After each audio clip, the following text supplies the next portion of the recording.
بسم الله الرحمن الرحيم الحمد لله رب العالمين والصلاة والسلام على أشرف الأنبياء والمرسلين نبينا ورسولنا محمد وعلى آله وصحبه أجمعين ومن تبعهم بإحسان إلى يوم الدين أما بعد. قرآن کریم وہ آسمانی صحیفہ اور زندہ و جاوید معجزہ ہے کہ جس کے ساتھ قوموں کے عروج و زوال کی کہانی یا عروج و زوال کا راز وابستہ ہے. ایک حدیث ہے صحیح مسلم کے اندر، آئیے حدیث پر غور کرتے ہیں. امام مسلم رحمۃ اللہ علیہ نے اپنی سند سے ذکر کیا ہے کہ عامر ابن واثلہ ایک تابعی ہیں. ان کا کہنا ہے کہ نافع ابن عبد الحارث جو حضرت عمر رضی اللہ تعالیٰ عنہ کے مکے پر گورنر تھے، تو مکے میں وہ گورنر تھے، اسی درمیان حضرت عمر کا دور خلافت تھے، وہ امیر المومنین ہیں. وہ مکے سے نکل کر مقام عسفان پہ آئے جہاں حضرت عمر رضی اللہ تعالیٰ عنہ آئے ہوئے تھے. ان سے ملاقات کی خاطر وہاں گئے. کہتے ہیں کہ جب وہاں پہنچے تو حضرت عمر رضی اللہ تعالیٰ عنہ نے سب سے پہلے یہ پوچھا، من استعملت علی اہل الوادی، نافع تم یہ بتاؤ کہ تم نے اپنی جگہ پر اہل مکہ، اہل وادی سے مراد اہل مکہ پر اپنا قائم مقام گورنر کس کو بنایا ہے؟ پہلا سوال تھا. تو انہوں نے اس کا جواب دیا، کہا کہ ابن ابزہ کو ہم نے بنایا ہے اپنا قائم مقام گورنر. تو حضرت عمر رضی اللہ تعالیٰ عنہ نے کہا کہ یہ کون ہے ابن ابزہ؟ من ابن ابزہ؟ کہ گویا وہ کوئی معروف شخصیت نہیں تھی، اشراف مکہ کی شخصیتوں میں سے نہیں تھی، قریش مکہ کی شخصیتوں میں سے نہیں تھی، ورنہ وہ جانتے. اس لیے پوچھا یہ کون ہے ابن ابزہ؟ تو انہوں نے کہا کہ مولا من موالینا، یہ ہمارے غلاموں میں سے ایک غلام ہے. یہ سننا تھا کہ حضرت عمر رضی اللہ تعالیٰ عنہ نے کہا کہ تعجب سے کہا، پھر تم نے مکے والوں پر ایک غلام کو اپنا قائم مقام بنا دیا. یہ حیرت انگیز جو ایک طرح سے استفہام بھی تھا اور ایک طرح سے میں تعجب بھی تھا. تو اس کے جواب میں حضرت نافع ابن عبد الحارث جو اصل گورنر تھے مکے کے، انہوں نے جواب دیا. کہتے ہیں انہ قارئ لکتاب اللہ عز وجل وانہ عالم بالفرائض. یہ ابن ابزہ کو ہم نے اس لیے گورنر بنایا ہے کیونکہ وہ کتاب اللہ یعنی قرآن کریم کا وہ قارئ ہے، یعنی قرآن کریم کا حافظ. اس زمانے میں قاری سے مراد حافظ ہوتا تھا، اور حافظ ساتھ ساتھ عالم بھی ہوتا تھا، قرآن کے زبان اور اس کے معانی اور مطالب کو سمجھتا تھا. اسی لیے وہی امامت کا بھی زیادہ حقدار ہوتا ہے نماز میں.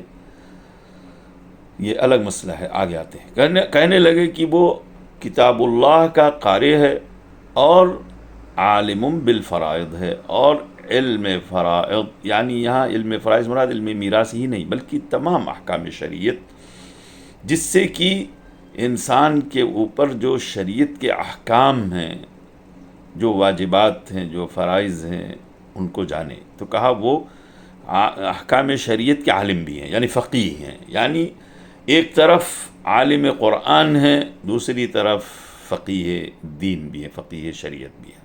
بس یہ دو صفات ہیں، اس لیے ہم نے ان کو اپنا قائم مقام بنایا ہے. جب یہ سنا حضرت عمر رضی اللہ تعالیٰ عنہ نے تو کہنے لگے اما ان نبیکم، سنو، غور سے سنو، ہم تمہارے نبی صلی اللہ علیہ وسلم نے ایک بات کہی ہے جو اس مناسبت سے یاد آ گئی. کہنے لگے کہ انہوں نے فرمایا، یعنی نبی کریم صلی اللہ علیہ وسلم کی حدیث ذکر کی، اس کی تائید میں کہا ان اللہ یرفع بہذا الکتاب اقواما ویضع بہ آخرین. بلا شک اللہ تبارک و تعالیٰ اسی کتاب کے ذریعے یعنی قرآن کے ذریعے کچھ قوموں کو رفعت اور بلندی عطا کرے گا اور دوسری دیگر قوموں کو اسی کتاب سے پستی اور زوال میں ڈال دے گا۔ بس یہ حدیث ہے۔ اس حدیث کو بیان کرنے کا مقصد حضرت عمر رضی اللہ تعالیٰ عنہ کا یہ تھا کہ وہ انسان جو تمہارا ایک غلام ہے، اس مقام پر اگر پہنچا ہے تو اسی قرآن کی وجہ سے، اسی قرآن کے عالم ہونے کی وجہ سے۔ اس میں گویا ایک راز کی بات بھی ساتھ ساتھ بتا دی کہ مسلمانوں کے عروج و زوال کی داستان اسی کتاب الہی سے وابستہ ہے، اسی قرآن سے وابستہ ہے۔ تو جب تک یہ مسلمان قرآن کریم کو اپنی زندگی کا دستور بنا کے رکھیں گے، جب تک زندگی میں اس کو جوڑ کے رکھیں گے، کس طرح جوڑ کے؟ اس پر ایمان لا کر کے، اس کی تعلیمات، وہ ایک کتاب ہے، دستور حیات ہے، اللہ کا کلام ہے، اس تمام خصوصیات کے ساتھ اس پر ایمان لانا، یہ پہلی جو ہے وابستگی ہے قرآن سے۔ دوسری، اس کو سیکھنا، اس کی تلاوت کو سیکھنا، اس کے پڑھنے کو سیکھنا، اور پڑھنے کے بعد اس کو پڑھانا، یہ بھی قرآن سے وابستگی کی پہچان اور تعلق کی علامت تھے۔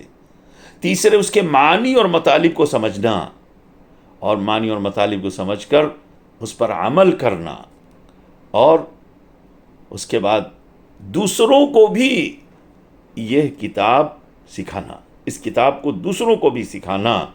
خیرکم من تعلم القرآن وعلمہ، نبی کریم صلی اللہ علیہ وسلم کی صحیح حدیث ہے کہ آپ نے فرمایا تم میں سب سے بہتر انسان وہ ہے جو قرآن کو سیکھتا ہے اور سکھاتا بھی ہے، یعنی خود سیکھتا ہے اور دوسروں کو سکھاتا۔ دنیا کا سب سے بہتر شغل اور سب سے بہتر عمل اور سب سے بہتر انسان جو اس عمل میں وابستہ ہو، جو اس عمل کے ساتھ جڑا ہوا ہو، وہ سب سے بہتر ہے۔